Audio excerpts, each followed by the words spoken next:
Assalamualaikum warahmatullahi wabarakatuh. Berjumpa kembali dalam pembahasan materi pendidikan Pancasila hari ini bersama saya Aang Supriyatna.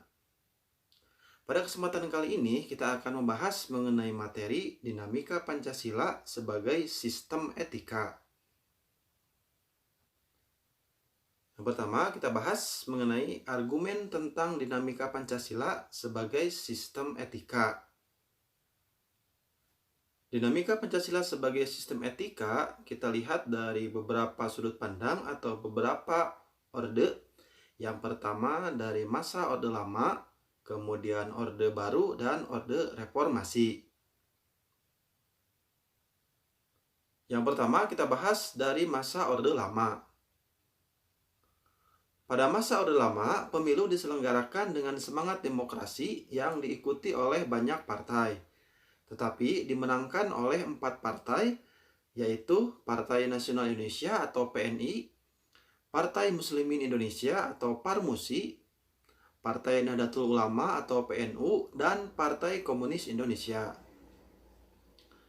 Tidak dapat dikatakan bahwa pemerintahan di zaman Orde Lama mengikuti sistem etika Pancasila. Bahkan ada tudingan dari pihak Orde Baru bahwa pemilu pada masa Orde Lama dianggap terlalu liberal karena pemerintah Soekarno menganut sistem demokrasi terpimpin yang cenderung otoriter. Yang kedua ada masa Orde Baru. Pada zaman Orde Baru, sistem etika Pancasila diletakkan dalam bentuk penataran P4.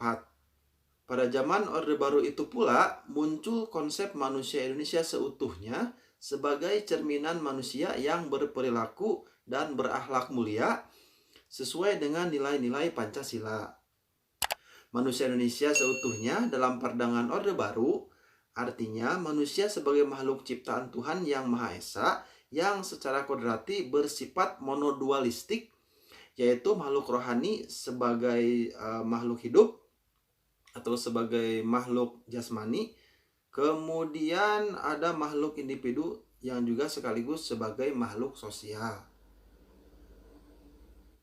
Yang ketiga adalah Orde Reformasi. Sistem etika Pancasila pada era reformasi tenggelam dalam euforia demokrasi.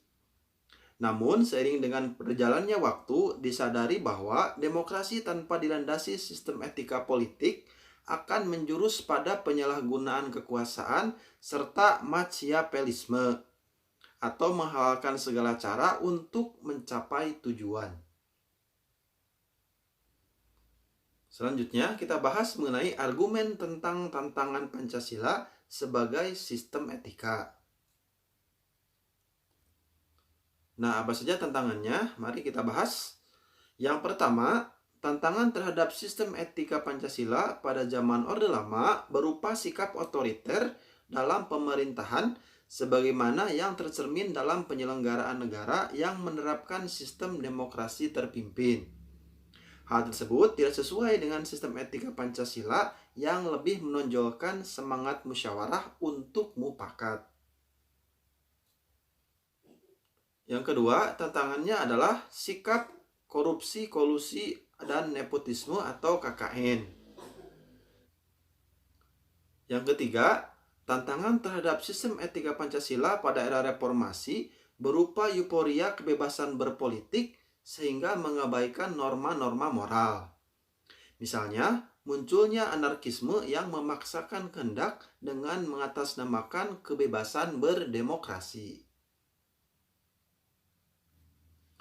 Demikian untuk pembahasan pada materi pertemuan kali ini. Terima kasih telah menyimak. Assalamualaikum warahmatullahi wabarakatuh.